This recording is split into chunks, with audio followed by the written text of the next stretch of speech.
Western Australia? Really better than Eastern Australia. Let's see.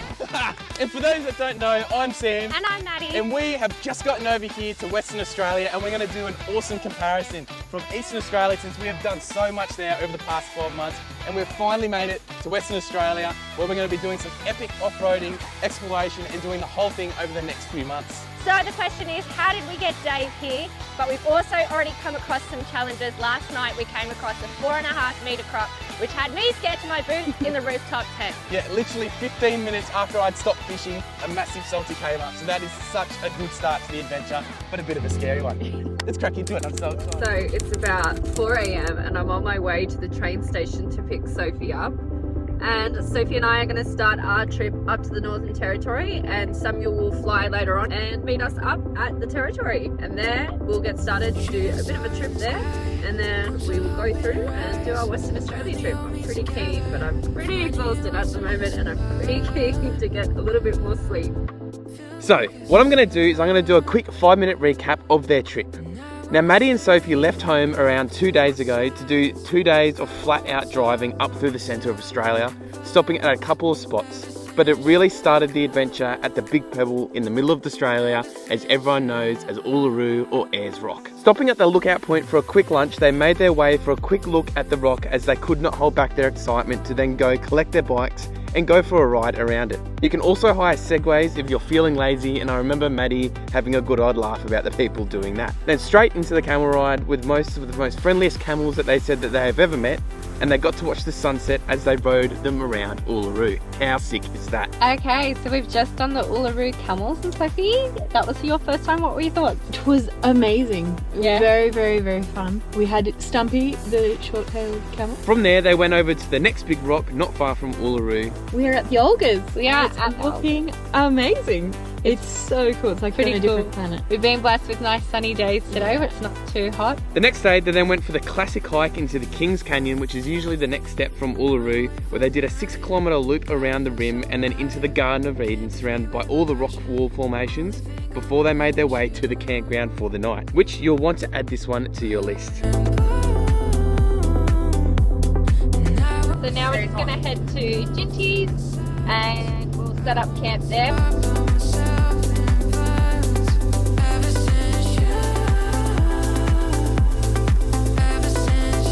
They also went to Devil's Marbles and explored the West McDonald Ranges and East McDonald Ranges. But I tell you what guys, I'm super stoked to see Maddie doing this all by herself, with a friend of course, but more importantly without me, to experience everything without my pain in the bum of an input. And then It's like green algae everywhere, and it's only like this deep. so shallow, green, still and stagnant. It just not worth swimming, so we've decided we'll head back and head back to Ormiston Gorge for a swim. Then this is where the adventure begins. I finally fly up to Darwin to meet Maddie. Maddie then goes to our final activity in Darwin whilst I spend the morning doing a bit of a recovery from the late night fly-in. Swimming with a crocodile, which was epic, but she now says it now puts her on edge when near water even more whilst we're up here. So I thought I'd remind her with an alpha animal tastes like by having a crack at some crocodile pies. You keen, Mads? I've had it before. Oh, Save first crocodile. Yeah. what does it taste like? I called it. Your turn, Madison. Nice. Bit more chewy. Bit more chewy. A bit like fishy chicken. Literally tastes no different to any other meat in a spring roll.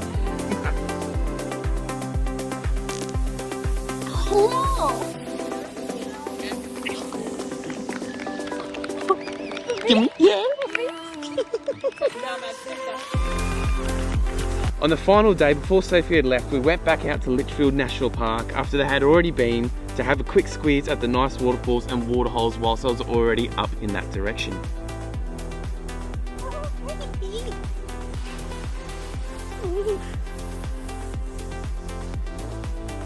Ooh, that's a bit sour. There's another one. What does it taste like? Like a sour lolly. Actually kind of yummy. What did you just eat? Green ant. Green ant. Green ant bum.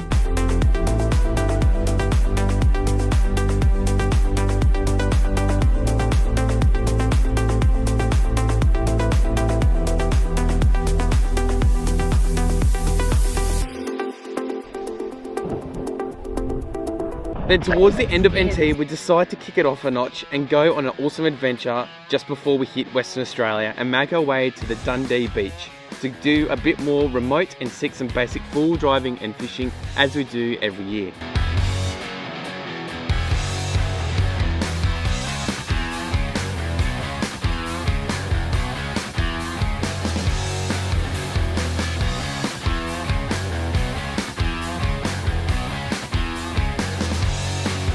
Righto, so Mads and I have just sort of made our way more into the remote areas out past Dundee Beach to a place called Stingray Point on the way out to the Finnis River.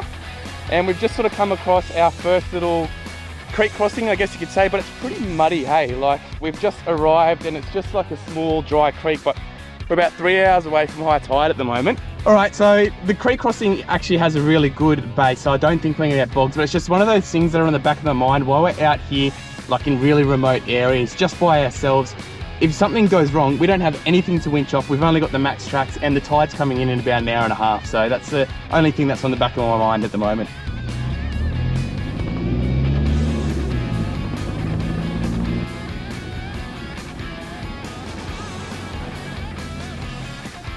Easy.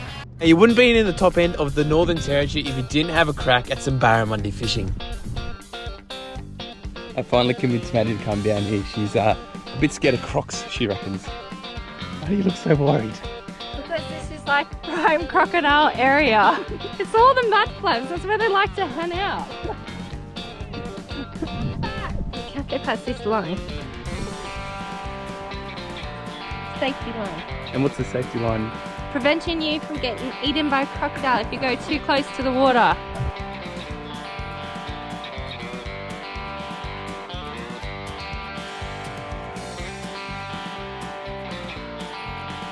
Fucking little baby barra all through here. This is sick. I can see them chasing it as I bring it in. Just little ones, probably about 20 centimetres. Finishing off the evening with an epic sunset at Dundee Beach, we wake up the next morning and make our way across the Victorian Highway from Katherine to make our way to Victoria Roadhouse before we smash it into Western Australia.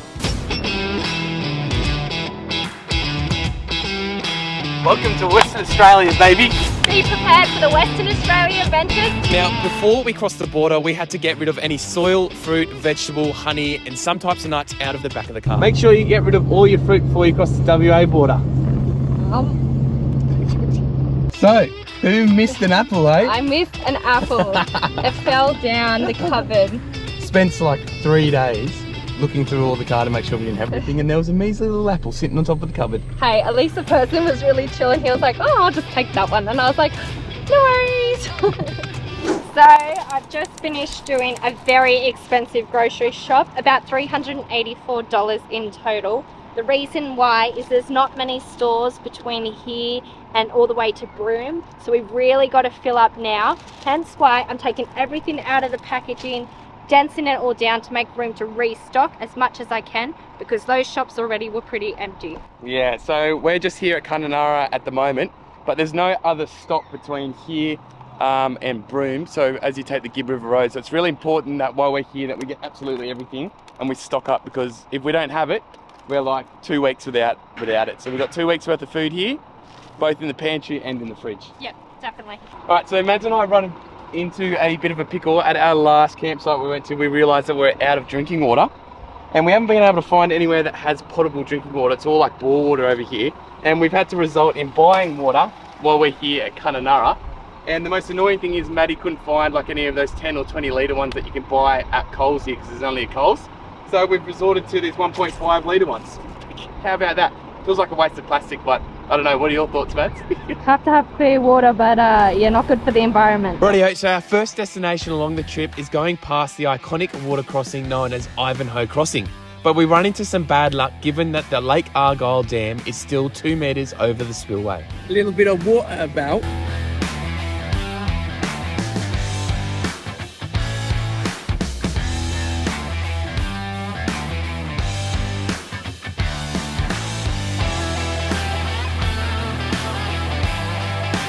Alright, so Mads and I have just gotten to Ivanhoe Crossing, which I've been looking forward to for about 3 years to do this crossing.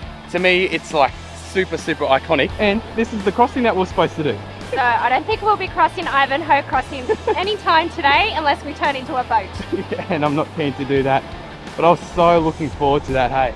I was talking to Maddie about this for, what, probably 6 months leading up to this trip. Yeah, he was like, we'll get epic drone footage. We could still get drone footage, but we just won't be able to get the car going across. I know, this is like when we go to the Big High Country and it's all flooded, and we go to the other end of Australia and we seem to bring it with us.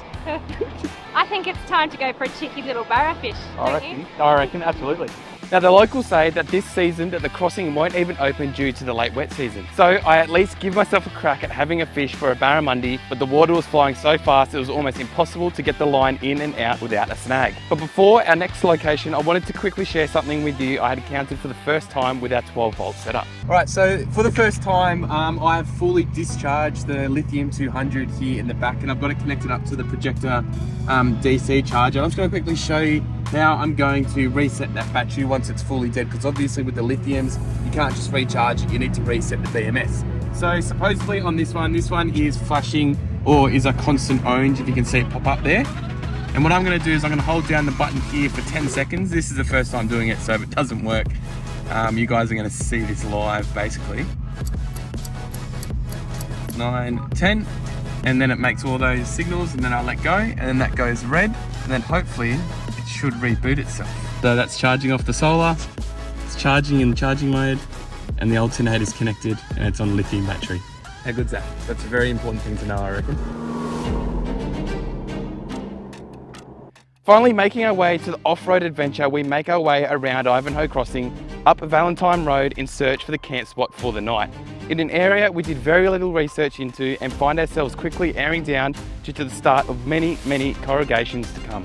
And then hitting some unexpected small water crossings on the way, I thought I would chuck Maddie into the deep end and get her to have a crack as well. She was less than impressed, as you can see.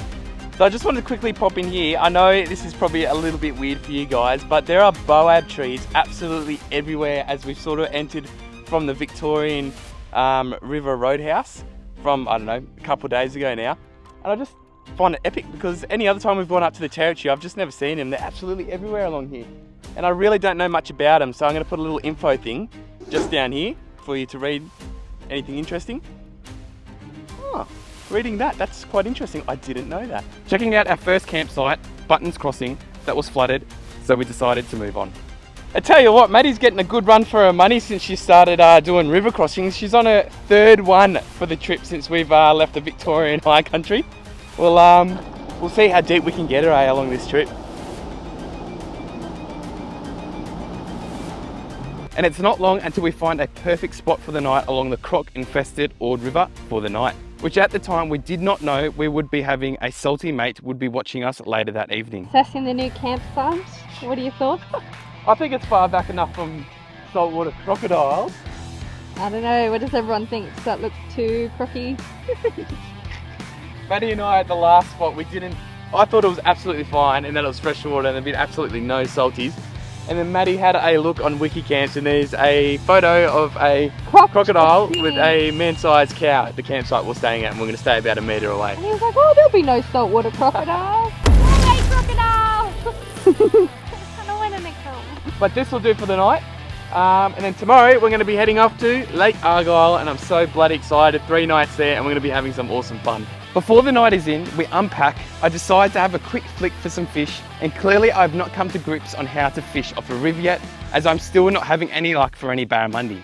But I tell you what, Maddie and I later found out that the croc we showed you a picture of before actually sits at night right in front of where I was fishing, and found this out the hard way, as when we were packing up to go to bed later that night, Maddie spotted 2 yellow eyes staring at us, and I tell you what, it freaked us out. Upon waking up the next morning, we decided to make breakfast up the road a bit and make our way to a town known as Wyndham, which the road is not short on its cows. Move out of the way! Move! Now, Wyndham is known to be one of the northmost town in the Kimberley region of Western Australia, and fun fact, did you know it's one of the hottest towns in Australia?